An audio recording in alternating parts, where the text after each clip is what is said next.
ಅದು ಏನಾಗುತ್ತೆ, ಇಡೀ ತೆಂಗಿನ ಗಿಡ 5 ಅಡಿ ರೇಡಿಯಸ್ ಅಲ್ಲಿ ನೀರು ಫುಲ್ ಬರುತ್ತೆ. ನೀವು ಒಂದು 10-15 ನಿಮಿಷ ಕೊಟ್ಬಿಟ್ರೆ ಸಾಕು, 3 ದಿವಸಕ್ಕೆ ಆಲ್ಮೋಸ್ಟ್ ತಂಪಾಗಿರುತ್ತೆ ತೆಂಗಿನ ಗಿಡ. ಇಡೀ ಜಮೀನು ನೆನಿತಾ ಇರಬೇಕು, ಕಾಡ್ತಾರ ಇರಬೇಕು. ಸ್ಪ್ರಿಂಕ್ಲರ್ ಸಿಸ್ಟಮ್ ಇರೋದ್ರಿಂದ ನಾನು ಪ್ರತಿ 4 ತಿಂಗಳಿಗೆ ಒಂದ್ಸರಿ ಸೆಣಬು, ಡಾಯಂಚ, ಉರುಳಿ ಹಾಕ್ಬಿಟ್ಟು ಮೆಲ್ಚ್ ಮಾಡಿಸ್ಬಿಡ್ತಾ ಇರ್ತೀನಿ.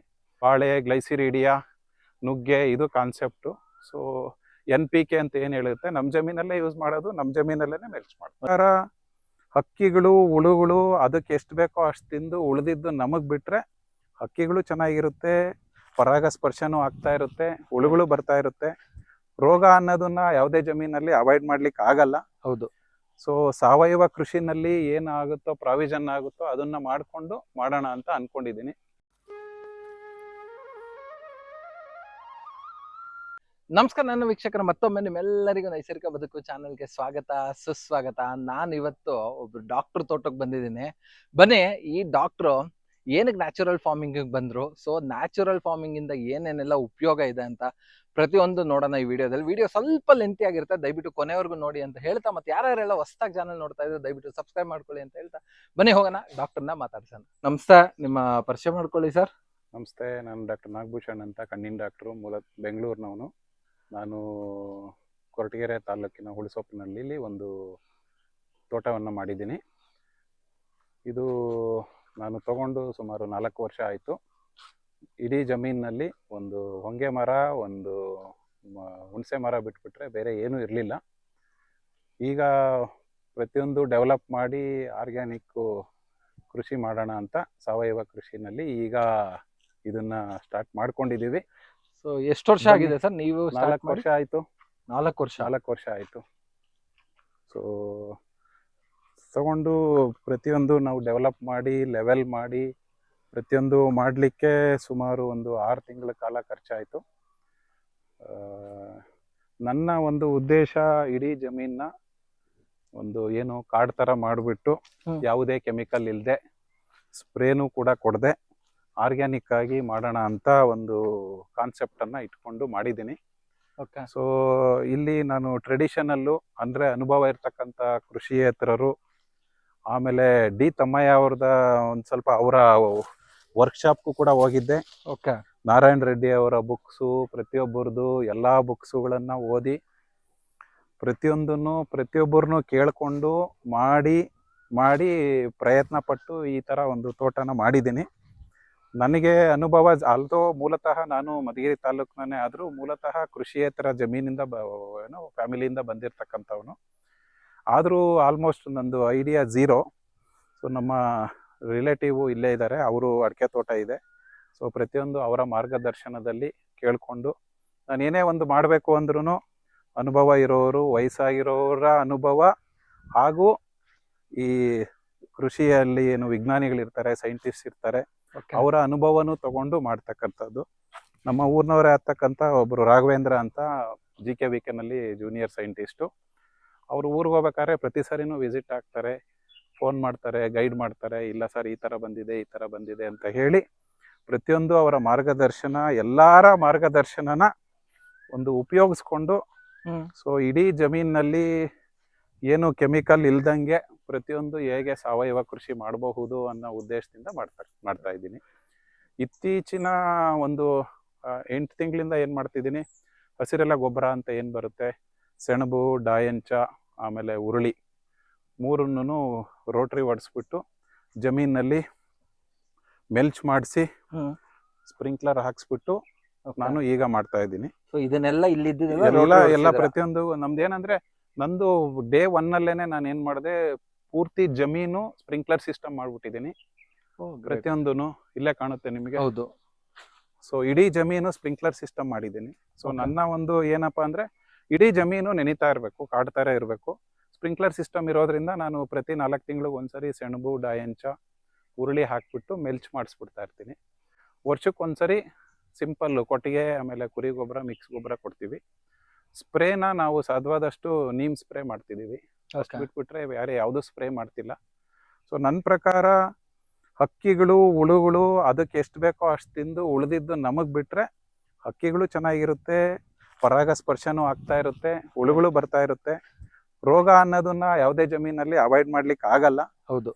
ಸೊ ಸಾವಯವ ಕೃಷಿನಲ್ಲಿ ಏನಾಗುತ್ತೋ ಪ್ರಾವಿಷನ್ ಆಗುತ್ತೋ ಅದನ್ನ ಮಾಡ್ಕೊಂಡು ಮಾಡೋಣ ಅಂತ ಅನ್ಕೊಂಡಿದೀನಿ. ಓಕೆ. ಅದಕ್ಕೆ ಏನ್ ಮಾಡಿದೀವಿ, ಡಿ ತಮ್ಮಯ್ಯ ಅವ್ರು ಹೇಳ್ದಂಗೆ ಜಮೀನ್ ಪೂರ್ತಿ ನುಗ್ಗೆ, ಅಗಸೆ, ಗ್ಲೈಸಿರಿಡಿಯಾ ಕೂಡ ಇಟ್ಟಿದ್ದೀನಿ ನಾನು. Okay. ಅದು ಹೈಯೆಸ್ಟ್ ನೈಟ್ರೋಜನ್ ಫಿಕ್ಸೇಷನ್. ಸೆಷನ್. ಕೆಲವು ಕಡೆ ಬಂದಿದೆ ಅದನ್ನು ಗ್ಲೈಸಿರಿಡಿಯಾ, ಅದನ್ನ ಪ್ಲಾನ್ ಮಾಡೋದು ಅನ್ಕೊಂಡಿದೀನಿ. ಸೊ ಮಧ್ಯ ಗ್ಲೈಸಿರಿಡಿಯಾ, ನುಗ್ಗೆ, ಅಲ್ಲೇ ಅಗಸೆ, ಅಲ್ಲೇ ಇದೆ ಗ್ಲಿಸಿಡಿಯಾ. ಗ್ಲೈಸಿರಿಡಿಯಾ. ಸೊ ಮಧ್ಯ ಅಗಸೆ, ನುಗ್ಗೆ, ಗ್ಲೈಸಿರಿಡಿಯಾನ ಬೆಳೆಸ್ಬಿಟ್ಟು ಅಲ್ಲಲ್ಲೇ ಮೆಲ್ಚ್ ಮಾಡಿ ಹಸಿರೆಲ್ಲ ಗೊಬ್ಬರ ಕೊಟ್ಕೊಂಡು ಸೊ ಮಾಡೋಣ ಅನ್ನೋ ಒಂದು ಕಾನ್ಸೆಪ್ಟ್ ಅಲ್ಲಿ ಮಾಡ್ತಾ ಇದ್ದೀವಿ. Really sir, super sir. ನೀವು ಅನುಭವ ಇರೋರು ಕೂಡ ಆನೆಸ್ಟ್ಲಿ ಏನ್ ಸರ್, 4 ವರ್ಷಕ್ಕೆ ನೋಡಿ ಈ ಸೈಜ್ ತೆಂಗು ಬೆಳೆಯಕ್ ಸಾಧ್ಯನೇ ಇಲ್ಲ ಸರ್. ನಿಜವಲ್ಲ ತೆಂಗು ಮಾತ್ರ ಸಕ್ಕದಾಗಿ ಬಂದಿದೆ ಸರ್, ಲಿಟ್ರಲಿ. ಆ ಕಡೆ ಬನ್ನಿ, ಎಳ್ನೀರಿದೆ ಆಗ್ಲೇ ಆಲ್ರೆಡಿ ಎಳ್ನೀರ್ ಬಿಟ್ಟಿದ್ಯಾ? ಒಂದು ತೆಂಗಿನ ಗಿಡದಲ್ಲಿ ಎಳ್ನೀರ್ ಬಂದಿದೆ. ಓ ಸೂಪರ್ ಸರ್. ಸೊ ಪ್ರತಿ ಗಿಡಕ್ಕೂ ನಾನು ಇಂಡಿವಿಜುವಲ್ ಡ್ರಿಪ್ ಮಾಡಿದ್ದೀನಿ. ಸೊ ಆಕ್ಚುಲಿ ಮುಂಚೆ ಇಂಡಿವಿಜುವಲ್ ಡ್ರಿಪ್ಪು ನಾವೇನ್ ಮಾಡಿದ್ವಿ, PVC ನಲ್ಲಿ ಮಾಡಿದ್ವಿ. ಓಕೆ. ಇವಾಗ ಅದನ್ನ ತೆಗೆದ್ಬಿಟ್ಟು ಬಬ್ಲರ್ ಸಿಸ್ಟಮ್ ಮಾಡಿದೀವಿ. ಓ ಇದು ಬಬ್ಲರ್. ಇದು ಬಬ್ಲರ್ ಸೇಮ್. ಸೊ ಇದು bubbler. First individual PVC pipe ಇತ್ತು, ಡ್ರಿಪ್ ಇತ್ತು. ಡ್ರಿಪ್ ಅಲ್ಲಿ ನೀರು ವೇಸ್ಟ್ ಆಗ್ತಿತ್ತು, ಎಲ್ಲೆಲ್ಲೋ ಬೀಳ್ತಿತ್ತು ನೀರು. ಇದು ಬಬ್ಲರ್ ಡಾಲ್ಫಿನ್ ಇರಿಗೇಷನ್ ಅವರು HDPE ಪೈಪ್ ಅಲ್ಲಿ ಕೊಟ್ಬಿಟ್ಟು ಬಬ್ಲರ್ ಸಿಸ್ಟಮ್ ಮಾಡಿದ್ದಾರೆ. ಅದು ಏನಾಗುತ್ತೆ, ಇಡೀ ತೆಂಗಿನ ಗಿಡ 5 ಅಡಿ ರೇಡಿಯಸ್ ಅಲ್ಲಿ ನೀರು ಫುಲ್ ಬರುತ್ತೆ. ನೀವು ಒಂದು 10-15 ನಿಮಿಷ ಕೊಟ್ಬಿಟ್ರೆ ಸಾಕು, 3 ದಿವಸಕ್ಕೆ ಆಲ್ಮೋಸ್ಟ್ ತಂಪಾಗಿರುತ್ತೆ ತೆಂಗಿನ ಗಿಡ. ಪ್ರತಿ ಹಣ್ಣಿನ ಗಿಡ ಪ್ರತಿಯೊಂದನು ಬಬ್ಲರ್ ಸಿಸ್ಟಮ್ ಮಾಡಿದೀನಿ. ಜೊತೆಗೆ ಇಡೀ ಜಮೀನ್ ಸ್ಪ್ರಿಂಕ್ಲರ್ ಸಿಸ್ಟಮ್ ಇರುತ್ತೆ. ಸೊ ನಮ್ದ್ರಲ್ಲಿ ಇಲ್ಲಿ ನಮ್ಮ ಅದೃಷ್ಟ ಏನಪ್ಪಾ ಅಂದ್ರೆ ವಾಟರ್ ಸೋರ್ಸ್ ಏನು ಪ್ರಾಬ್ಲಮ್ ಇಲ್ಲ. ಪ್ರತಿಯೊಂದರಲ್ಲೂ ನೀರ್ ಚೆನ್ನಾಗಿದೆ. ಹಾಗಾಗ್ಬಿಟ್ಟು ನೀರ್ ಅಡಿಕ್ವೇಟ್ ಇದ್ದಾಗ bubbler sprinkler system always better. ಹೌದು. ಎಲ್ಲಾರು ಕಳೆ ಬೆಳೆಯುತ್ತೆ, ಸತ್ತೆ ಬೆಳೆಯುತ್ತೆ ಹಾಗೆ ಅಂತಾರೆ. ಅದು ಕೂಡ ಗೊಬ್ಬರನೇ ಅಲ್ವಾ, ಇನ್ಕ್ಲೂಡಿಂಗ್ ಕಾಂಗ್ರೆಸ್ ಗಿಡ ಕೂಡ ಗೊಬ್ಬರನೇ. ಹೌದು. ಕೆಲಸ ಏನಪ್ಪಾ ಅಂದ್ರೆ ಬಂದಿದ್ದು ಮೆಲ್ಚ್ ಮಾಡ್ಬಿಟ್ಟು ಜಮೀನ್ ಒಳಗಡೆಗೆ ಬಿಡ್ತಾ ಇರೋದು. ನಾವ್ ಏನೇ ಬೆಳೆದ್ರು ಕಡ್ಲೆ ಗಿಡದ ಬಳ್ಳಿ ಆಗ್ಲಿ, ಒಂದು ರಾಗಿ ಬಳ್ಳಿ ಆಗ್ಲಿ ಯಾರಿಗೂ ಹೊರಗಡೆ ಕೊಡಲ್ಲ. ಹಸುಗೆ ಎಷ್ಟಾಗುತ್ತೆ ಅಷ್ಟು ಉಳ್ದಿದ್ದನ್ನ ಜಮೀನಲ್ಲಿ ಮೆಲ್ಚ್ ಮಾಡ್ತಾನೆ ಇರ್ತೀವಿ. ಸೊ ಅದಕ್ಕೆ ನೋಡಿ ಎಲ್ಲಾ ಕಡೆನೂ ಬಾಳೆ ಹಾಕಿದೀವಿ. ಬಾಳೆ, ಗ್ಲೈಸಿರಿಡಿಯಾ, ನುಗ್ಗೆ, ಇದು ಕಾನ್ಸೆಪ್ಟ್. ಸೊ NPK ಅಂತ ಏನ್ ಹೇಳುತ್ತೆ, ನಮ್ ಜಮೀನಲ್ಲೇ ಯೂಸ್ ಮಾಡೋದು, ನಮ್ ಜಮೀನಲ್ಲೇ ಮೆಲ್ಚ್ ಮಾಡೋದು. ಸರ್ ನೀವು ತೆಂಗು ಏನ್ ಅಂತರದಲ್ಲಿ ಹಾಕಿದಿರಾ ಸರ್? 25 ಅಡಿ, 28 ಅಡಿಗೆ 28 ಅಡಿ. 28 ಅಡಿಗೆ 28 ಅಡಿ. ಅದ್ರ ಮಧ್ಯ ಹಣ್ಣಿನ ಗಿಡ ಹಾಕಿದ್ವಿ. ಒಂದೊಂದು ಹಣ್ಣಿನ ಗಿಡ. ಇದು ಅಮರ್ಪಾಲಿ ಅಂತ ಒಂದು ವೆರೈಟಿ. ಇದು ಇದರಿಂದ ತರಿಸಿದ್ದು. 40 ಗಿಡ ಕಮರ್ಷಿಯಲ್ ಅಮರ್ಪಾಲಿ ಹಾಕಿದೀವಿ. ಪ್ರತಿ ಹಣ್ಣಿನ ಗಿಡನು ನಾವು ದೇವನಹಳ್ಳಿ ಹತ್ರ ತೇಜ ನರ್ಸರಿ ಅಲ್ಲಿಂದ ತಂದಿದ್ದೀನಿ. ಬಹಳ ಒಳ್ಳೆಯ ಗಿಡ. ನಾವು ಎಷ್ಟು ಹಣ್ಣಿನ ಗಿಡ ಎಲ್ಲಾ ವೆರೈಟಿ ಹಾಕಿದ್ವಿ, ಪ್ರತಿ ಗಿಡನು ಚೆನ್ನಾಗಿದೆ. ಅವರು ಕೇಳಿದಾಗ ಒಂದ್ ಕಾನ್ಸೆಪ್ಟ್ ಹೇಳಿದ್ರು, 2 ಗಿಡ ಹಾಕೊಂಡ್ರೆ ಸಾಕು ಡಾಕ್ಟ್ರೆ, ಇನ್ನೆಷ್ಟು ಹಣ್ಣು ತಿಂತೀರಾ, ಯಾವ್ದಾದ್ರು ಒಂದ್ ಕಮರ್ಷಿಯಲ್ ಹಾಕಿ ಅಂದ್ರು. ಅದಕ್ಕೆ ಅಮರ್ಪಾಲಿ ಹಾಕಿದೀವಿ. ನೋಡಿ ಪೂರ್ತಿ ಗಿಡ ಪೂರ್ತಿ ಜೋತ್ ಹಿಡಿತಾ ಇದೆ. ಇದು ನೋಡ್ಲಿಕ್ಕೆ ಹಸಿರಾಗಿರುತ್ತೆ. ಇನ್ನೊಂದು ವಾರ ಬಿಟ್ಬಿಟ್ಟು ಸ್ವಲ್ಪ ಟಿಂಜ್ ಬಂದ್ಮೇಲೆ ನೀವು ತೆಗೆದ್ಬಿಟ್ಟು ಡಬ್ಬದಲ್ಲಿ 20 ದಿವಸ ಹಾಗೆ ಇಡಿ. 20 ದಿವಸ ಆದ್ಮೇಲೆ ನೋಡಕ್ ಹಸಿರೇ ಇರುತ್ತೆ, ಬಟ್ ಕಟ್ ಮಾಡಿದ್ರೆ ಒಳಗಡೆ ಹಣ್ಣಾಗಿರುತ್ತೆ.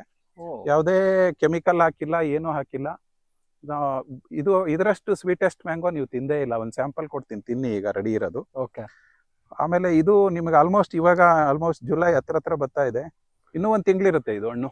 ಹೌದು, ಇನ್ನು ಸಿಕ್ಕಾಪಟ್ಟೆ ಇದೆ, ಲಾಸ್ಟ್ ವರ್ಗೂ ಇರುತ್ತೆ ಇದು. ಆಮೇಲೆ ಸ್ಪೆಷಾಲಿಟಿ ತುಂಬಾ ಹೈಟ್ ಹೋಗಲ್ಲ, ಇನ್ನೊಂದ್ 5 ಅಡಿ ಹೈಟ್ ಹೋಗುತ್ತೆ ಅಷ್ಟೇ, ಗುಂಪು ತರ ಇರುತ್ತೆ. ಹಾಗಾಗ್ಬಿಟ್ಟು 40 ಕಮರ್ಷಿಯಲ್ ಅಮರ್ಪಾಲಿ ಹಾಕಿದ್ದೀನಿ. ಎಕ್ಸ್ಪೋರ್ಟ್ ಕ್ವಾಲಿಟಿ ಇದೆ ಆಕ್ಚುಲಿ, ಬಹಳ ಚೆನ್ನಾಗಿರುತ್ತೆ. ಏನ್ ಕಾಸ್ಟ್ ಬಿತ್ತು ಸರ್ ನಿಮ್ಗೆ ಒಂದ್ ಗಿಡಕ್ಕೆ? 1 ಗಿಡಕ್ಕೆ 250 ರೂಪಾಯಿ ಏನೋ ತಗೊಂಡಿದ್ರು ಅವಾಗ. ಇದು ಹಾಕಿ ಎಷ್ಟು ವರ್ಷ ಆಯ್ತು ಸರ್? 4 ವರ್ಷ ಆಯ್ತು. 4 ವರ್ಷ ಆಯ್ತು. ಇದು 4 ವರ್ಷಕ್ಕೆ ಪೂರ್ತಿ. ಇದು ಎಷ್ಟನೇ ಟೈಮ್ ನಿಮ್ಗೆ ಈಲ್ಡ್ ಬರ್ತಾ ಇರೋದು? ಈಲ್ಡ್ ಆಕ್ಚುಲಿ ಲಾಸ್ಟ್ ಇಯರ್ ಇಂದಾನೆ ಬರ್ತಾ ಇದೆ. ನಾವು ಸ್ವಲ್ಪ ಬಿಗಿನಿಂಗ್ ಎಲ್ಲ ಹೂ ತೆಗೆದ್ವಿ. ಈ ಸರಿನೂ 40% ನಾವು ಹೂ ಬೇಕು ಅಂತಾನೆ ತೆಗೆದ್ವಿ. In spite of that full ಆಗಿದೆ ನೋಡಿ. 40% ಹೂವು ತೆಗೆದ್ಮೇಲೆ ಇಷ್ಟು ಕಾಯಿ ಆಗಿದೆ, ಫುಲ್ ಆಗಿದೆ. ಸರ್ ಸಕದ ಬಂದಿದೆ ಸರ್. ಆಮೇಲೆ ನಾವು ಸಿಂಪಲ್ ಏನು ಕೊಟ್ಟಿಲ್ಲ, ಒಂದು DAP ಕೂಡ ಹಾಕಲ್ಲ, ಯೂರಿಯಾನು ಹಾಕಲ್ಲ, ಏನು ಹಾಕಲ್ಲ. ಸೊ ರೆಗ್ಯುಲರ್ ಕೊಟ್ಟಿಗೆ ಗೊಬ್ಬರ, ಮಿಕ್ಸ್ ಗೊಬ್ಬರ ಅದನ್ನ ಹಾಕ್ತಾ ಇದೀವಿ. ಈ ಸಾರಿ ಆರ್ಗ್ಯಾನಿಕ್ ಮೆನ್ಯೂರು, ಬೇವಿನ ಪುಡಿ ಅದು ಇದು ತರಿಸ್ಬಿಟ್ಟು ಹಾಕೋಣ ಅಂತ ಪ್ಲಾನ್ ಮಾಡಿದೀನಿ. ನೋಡಿ ಈ ಗಿಡದಲ್ಲಿ ಎಲ್ಲಾ ತರದ ಗಿಡಗಳು ಒಳಗಡೆ ಸೇರ್ಕೊಂಡ್ಬಿಟ್ಟಿದೆ. ಹೌದು, ಕಾಂಗ್ರೆಸ್ ಗಿಡ ಇದೆ, ಸತ್ತೆ ಇದೆ, ಅವರೆಕಾಯಿದು ಬಳ್ಳಿ ಇದೆ, ಅಲ್ಲಿದೆ, ಎಲ್ಲ ಇದೆ ಒಳಗಡೆಗೆ. ಸೊ ನನ್ನ ಪ್ರಕಾರ ಇದಿದ್ರೆ ನೀರು ಬಿದ್ದಿದ್ದು ಒಳಗಡೆ ತಂಪಾಗಿರುತ್ತೆ. ಅಫ್ಕೋರ್ಸ್ ವರ್ಷಕ್ಕೊಂದ್ಸರಿ ನಾವು ಕ್ಲೀನ್ ಮಾಡಿ ಪಾತಿ ಮಾಡ್ತೀವಿ. ಹೊರಗಡೆ ಏನೇ ಬೆಳೆದಿದ್ದು ಈಗ ಬಾಳೆ ಗಿಡ ಅದು ಇದು ವೇಸ್ಟ್ ಸೊಪ್ಪು ಗಿಪ್ಪು ತಗೊಂಡು ಇದ್ರೊಳಗಡೆ ಹಾಕ್ತಾ ಇರೋದು, ಅಷ್ಟು ಬಿಟ್ಬಿಟ್ರೆ ಇನ್ನೇನು ಮಾಡ್ತಾ ಇಲ್ಲ ನಾವು. ಓ ಸರ್, ಯಾಕೆಂದ್ರೆ ತುಂಬಾ ಜನ ತಲೆಯಲ್ಲಿ ಏನಿದೆ ಅಂದ್ರ ಈ ತರ ಒಂದಷ್ಟು ಸತ್ತೆ ಇದ್ಬಿಟ್ರೆ ಊಜಿ ಬರುತ್ತೆ, ಕಾಯಿ ಡ್ಯಾಮೇಜ್ ಮಾಡುತ್ತೆ. ಇಲ್ಲಿ ನಿಮ್ಗೆ ಯಾವ ಏನೂ ಕಾಯಿಗೂ ಒಂದು ಡ್ಯಾಮೇಜ್ ನನಗ್ ಕಾಣ್ತಾ ಇಲ್ಲ. ನೋಡಿ ಕಾಂಗ್ರೆಸ್ ಗಿಡನೇ ಇದೆ ಪಕ್ಕ. ಹೌದು, ಅದು ಕಾಂಗ್ರೆಸ್ ಗಿಡದ ಒಳಗೇನೆ ಬಂದಿದೆ. ಹಾ, ನಿಮ್ಗೆ. ಒಳಗಡೆನೆ ಬಂದಿದೆ. ಹೌದು, ನೋಡಿ ಜನಗಳನ್ನ ಯಾವ ತರ ಮಂಕ್ರು ಮಾಡ್ತಾರೆ ಸರ್ ಈ ಕೆಮಿಕಲ್ ಕಂಪ್ನಿಯವರು. ಕರೆಕ್ಟ್. ಸ್ಪ್ರೇ ಹೊಡೀರಿ, ಅದೊಡೀರಿ, ಹೌದು. ಇದೊಡೀರಿ ಅಂತ. ನ್ಯಾಚುರಲ್ ಆಗಿ ಮಾವಿನ ಹಣ್ಣು ಬರೋದ್ ಬಂದೇ ಬರುತ್ತೆ. ತುಂಬಾ ಚೆನ್ನಾಗ್ ಬಂದಿದೆ ಸರ್ ಮಾವು ಮಾತ್ರ. ಅಮರ್ಪಾಲಿನ ಅಮರ್ಪಾಲಿ ಸಾಕಾಗಿದೆ ಸರ್. ನಾವು ಒಂದು ನಮ್ಮ ತೋಟದಲ್ಲಿ ಒಂದ್ ಗಿಡ ಹಾಕ್ಬೇಕು, ಚೆನ್ನಾಗಿದೆ ಹೌದು. ಇದು. ಹ್ಮ್. ಟೇಸ್ಟ್ ನೋಡೋಣ ಸರ್ ಹೆಂಗಿದೆ ಅಂತ ಹೌದು. ಅನ್ಸುತ್ತೆ. ಓ, ಚಿಕ್ಕ ಮಾವಿನ ಹಣ್ಣಾದ್ರು ನೀವ್ ನೋಡಿ. ಹೇಳಿದಂಗೆ ಸರ್. ನೋಡ್ಲಿಕ್ಕೆ ಚಿಕ್ಕದಿದೆ, ಹಸಿರಿದೆ. ಹೌದು. ಇದು ಅಮರ್ಪಾಲಿ ಸ್ಮಾಲ್ ಸೈಜ್, ಇನ್ನೂ ದೊಡ್ಡದಾದ್ರೆ ಹೆಂಗಿರುತ್ತೆ ಅಂತ ಲೆಕ್ಕ ಹಾಕಿ ನೋಡಿ ಎಷ್ಟು ಸ್ವೀಟ್ ಆಗಿ. ಕೆಂಪು ನೋಡಿ, ಒಳಗಡೆ ಹಸಿರಾಗಿರುತ್ತೆ. ಹೌದು. ಇದು ಅಮರ್ಪಾಲಿ ಹಣ್ಣು. ನೀವು 20 ದಿವಸ ಹಿಂಗೆ ಇಟ್ಬಿಟ್ರು 20 ದಿವಸ ಹಂಗೆ ಇರುತ್ತೆ, ಯಾವುದೇ ಕಾರಣಕ್ಕೂ ಕೊಳ್ತೋಗಲ್ಲ. ನಾವೇನು ಕೆಮಿಕಲ್ ಹಾಕಿಲ್ಲ, ಏನೂ ಹಾಕಿಲ್ಲ.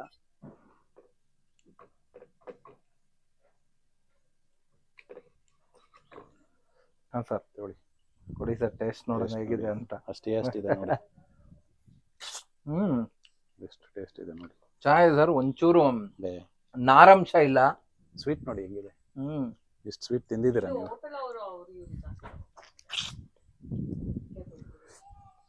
ಸಕ್ಕತ್ತಾಗಿದೆ ಸರ್. ಇದ್ಯಾವ್ದು ಸರ್? ಇದು ಅಮರ್ಪಾಲಿನೇ. ಓಕೆ. ಕಾಯಿ ನೋಡಿ ಎಷ್ಟು ದಪ್ಪ ಬಂದಿದೆ. ಒಳ್ಳೆ ಸೈಜ್ ಇದೆ. ಹಾ. ನೋಡಿ 4 ವರ್ಷಕ್ಕೆ ಆಲ್ರೆಡಿ ಎಳ್ನೀರ್ ಬಂದ್ಬಿಟ್ಟಿದೆ ಗಿಡ. ಬಂದಿದೆ ಸರ್. ಚೆನ್ನಾಗಿ ಬಂದಿದೆ. ಒಳ್ಳೆ ತಳಿ ಇದು. ತುರುವೇಕೆರೆ ಸೈಡ್ ಇಂದ ತುರುವೇಕೆರೆ ತಿಪ್ಟೂರ್ ಕಡೆ ಆ ಕಡೆನೆ ಜಾಸ್ತಿ ಬರ್ತದೆ. ಇನ್ನೊಂದ್ ಸ್ವಲ್ಪ ಹೈಟ್ ಹೋದ್ರೆ ಇನ್ ಸ್ವಲ್ಪ ಕಾಯಿ ಸೈಜ್. ಇನ್ನೊಂದು 2 ವರ್ಷ ಹೋದ್ರೆ ನಿಮಗೆ ಒಳ್ಳೆ ಸೈಜ್ ಚೆನ್ನಾಗ್ ಬರುತ್ತೆ. ಬಂದ್ಬಿಡುತ್ತೆ. ಅಂದ್ರೆ ಈ 4 ವರ್ಷಕ್ಕೆ ಬಿಟ್ಟಿದೆ ಅಲ್ಲ ಸರ್, ಅದು ಹೌದು. ಗ್ರೇಟ್. ಹೌದು, ಸರ್ ಇದು ಅಮರ್ಪಾಲಿನೇನಾ? ಎಲ್ಲ ಅಮರ್ಪಾಲಿ. 40 Sir, ಗಿಡ ಅಮರ್ಪಾಲಿ. ಲಿಟ್ರಲಿ ಸಕ್ಕತ್ತಾಗಿ ಬಂದಿದೆ ಸರ್ ಈಲ್ಡ್ ಮಾತ್ರ. ಇದನ್ನು ದೊಡ್ಡದಾಗುತ್ತೆ ನಿಮ್ಗೆ. ಇನ್ನು ಆಲ್ಮೋಸ್ಟ್ ಜುಲೈ ಎಂಡ್ ವರೆಗೂ ಇರುತ್ತೆ ಇದು ಹಣ್ಣು. ಜುಲೈ ಎಂಡ್ ಕೊನೆ